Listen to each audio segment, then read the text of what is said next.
At sa pagpapatuloy ng ating recap, 5 araw na ang lumipas mula nang lumipat si Barl sa bago niyang bahay at kahit excited siya na magkaroon ng sariling bahay na may hardin at maayos na palikuran ay hindi pa rin siya sanay dito, bukod pa roon ay kailangan na rin niyang alagaan ang isang teenager ng mag-isa. Bumababa si Mui para mag-almusal at tinanong siya ni Barl kung gusto niya ang pagkain na inihanda niya.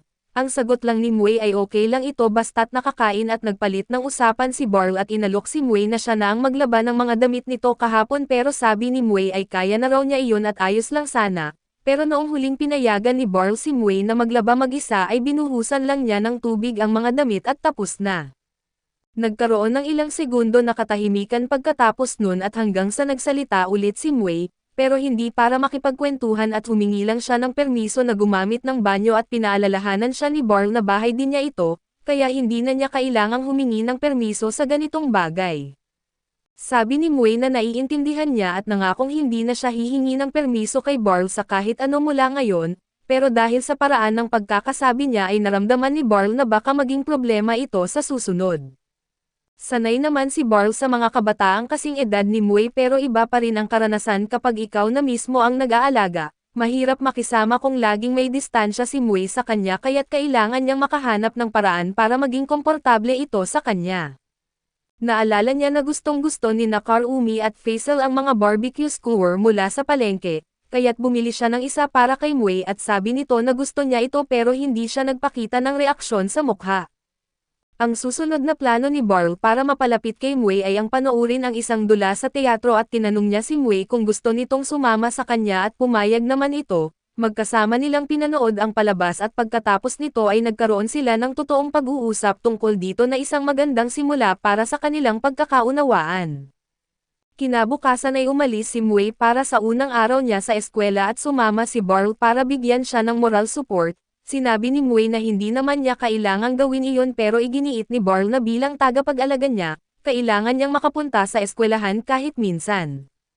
Hindi naman dahil may personal siyang interes sa Magic Institute at pagdating nila sa gate ng institusyon, napansin ni Barl na mas malaki pala ito kaysa sa inaasahan niya kaya't baka matatagalan pa bago nila mahanap ang tamang daan. Bigla namang may tumawag sa kanila na isang babae na nagtanong kung sila ba ang bagong transfer student at ang kanyang magulang. Kinumpirma ito ni Barl at ipinakilala ng babae ang sarili niya bilang Kanara. Isa raw siyang guro sa Magic Institute na nag-alok siya na samahan sila papunta sa tamang lugar, at nagpasalamat si Barl dahil wala talaga siyang ideya kung paano gumalaw sa loob ng institusyon. Habang naglalakad sila sa hallway ay tinanong ni Kanara kung sino ang nagpakilala kina Barl at Mui sa Magic Institute.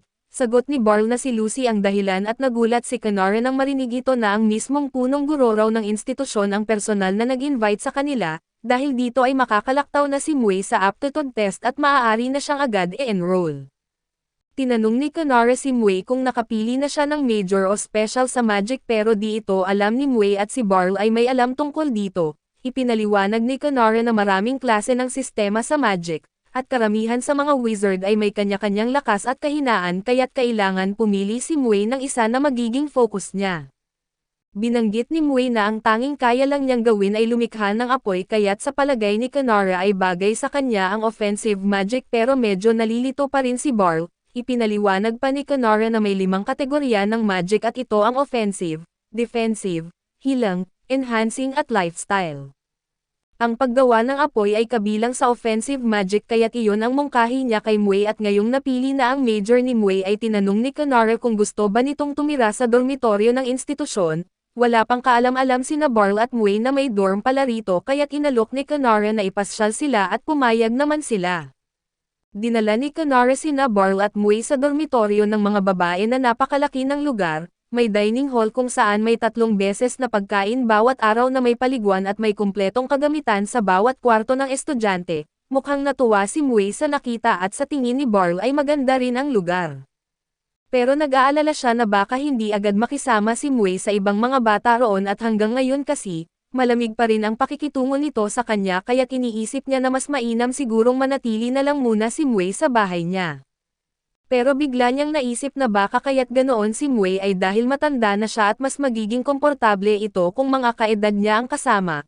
Habang naglalakad sila ay napadaan sila sa isang sausage restaurant na may special promo. tinanong ni Barl si Mui kung okay lang na doon sila kumain ng tanghalian.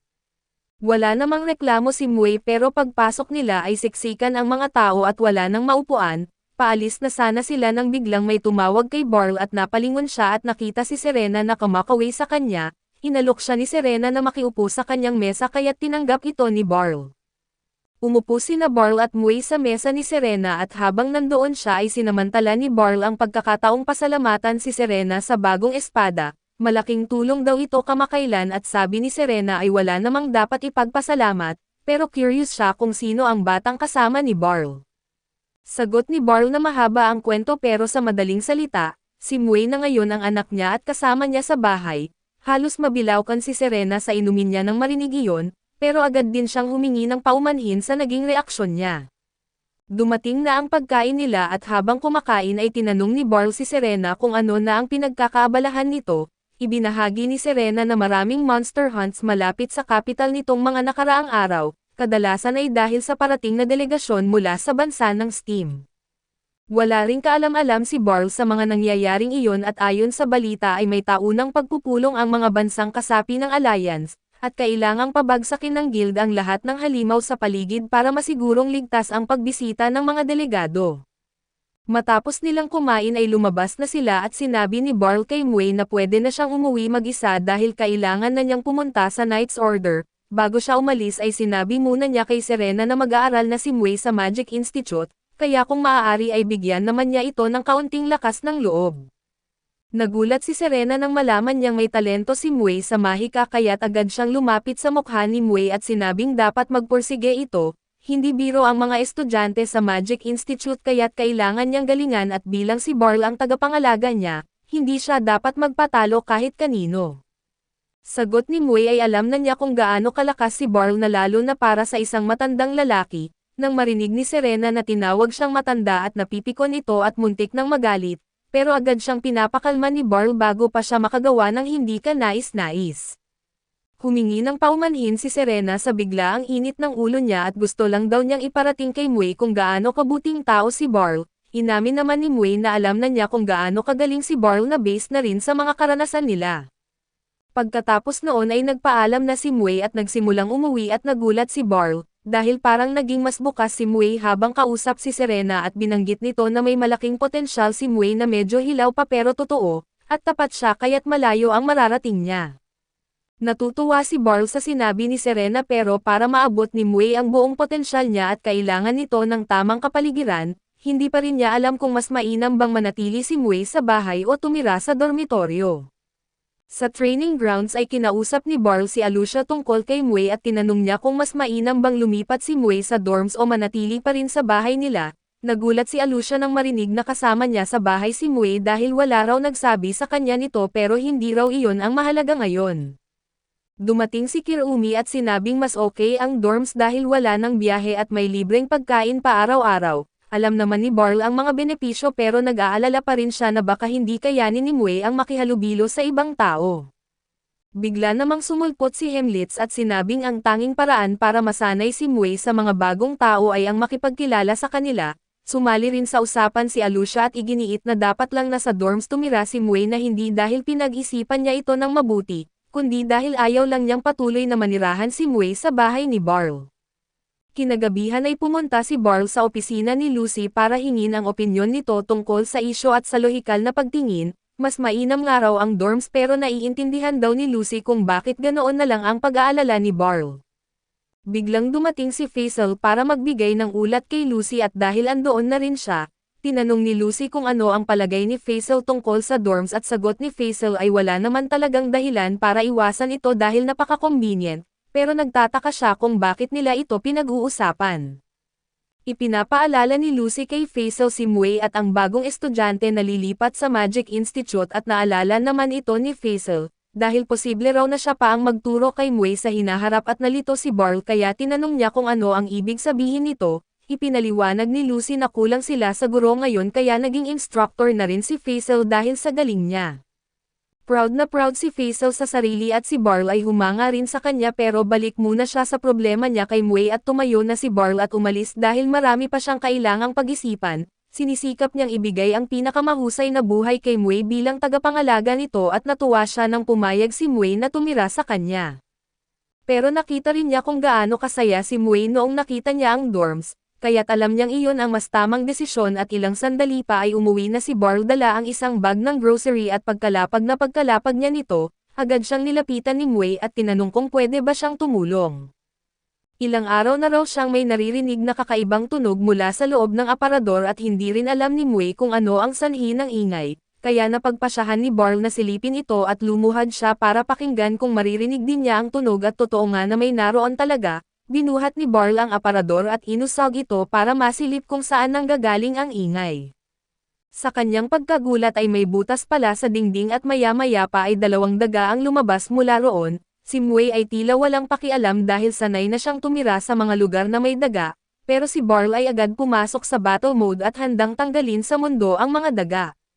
Napapalayas niya ang isa palabas ng pinto pero ang dalawa pa ay nag-isip ng diskarte at tumakbo sa ilalim ng mesa para hindi niya maabot gamit ang walis. Napilitan si Barl na mag-adjust kaya't hinuhubad niya ang kanyang kamiseta at sinubukan na gamitin iyon para hulihin ang mga daga, kaso patuloy silang nakakaiwas sa kanya. Sa huli ay nainis na si Barl at inangat na lang ang buong mesa at sa wakas, naipit niya ang isang daga sa ilalim nito pero may isa pa siyang kailangang habulin at sinundan niya ito papasok ng banyo, kung saan paikot-ikot itong tumatakbo sa paligid ng batya at sinubukan niya itong hulihin gamit ang mga kamay. Kung tao lang daw ito ay madali niyang mahuhuli kaso dahil hindi niya alam kung paano mag-isip ang daga, patuloy siyang nabigo at minsan pa nga ay tumakbo pa ang daga patawid sa braso ni Barl para makaiwas. Pero bago ito tuluyang makatakas ay hinaharangan ni Mui ang daan nito gamit ang kaunting apoy. Natakot ang daga at napaatras at sapat na ang pagkakataong iyon para maagaw ito ni Barl mula sa ere. Sa wakas ay nahuli na ang huling daga at nagulat si Barl na tinulungan siya ni Mui kahit pasanay na ito sa presensya ng mga daga. Matapos nito ay kumuha si Barl ng bola na panlaban sa daga mula sa kanilang kapitbahay para hindi na bumalik ang mga ito, at bumalik siya sa kusina para simulan ang paghahanda ng hapunan. Doon niya napagtanto na baka hindi ganoon kalamig ang ugali ni Mui tulad ng inaakala niya at humingi ito ng tulong sa kanya nang makarinig ng kakaibang ingay at tumulong pa sa paghuli ng daga kahit sinabing hindi siya apektado. Kung kaya niyang makisama sa ibang tao ng ganito ay baka hindi na kailangan pang mag-alala si Barl kung titira si Mui sa dormitoryo. Biglang pumasok si Mui sa kusina kaya sinabi ni Barl na kailangang maghintay pa siya ng kaunti bago maging handa ang hapunan, ngunit sagot ni Mui ay gusto raw talaga niyang tumulong sa paghahanda at napangiti si Barl na ibig sabihin ay unti-unti nang lumalapit ang loob ni Mui sa kanya. Ilang sandali pa sabay nang kumain sina Mui at Barl ng hapunan at nagpasalamat si Barl sa kanya sa pagtulong. Sagot ni Mui ay ayos lang daw iyon pero gusto rin daw niyang paghusayin ang kanyang pagluluto para siya na ang maghahanda ng hapunan sa susunod. Medyo nagtaka si Barl dahil may libreng pagkain naman sa dorms pero iginiit ni Mui ay ayaw niyang tumira sa dormitoryo. Mas gusto niyang manatili sa bahay ni Barl at bumiyahe na lang papunta sa Magic Institute. Sinubukan siyang kumbansihin ni Barl na mas mabuti ang dorm pero desidido na si Mui. Palagi raw siyang inuuna ni Barl at sobrang bait nito sa kanya kaya't gusto naman niyang suklian iyon, gusto niyang makatulong sa abot ng makakaya at naantig ang puso ni Barl nang marinig niyang tunay na may malasakit si Mui sa kanya, kaya kung iyon ang desisyon ni Mui ay pumayag na siyang manatili ito sa bahay nila.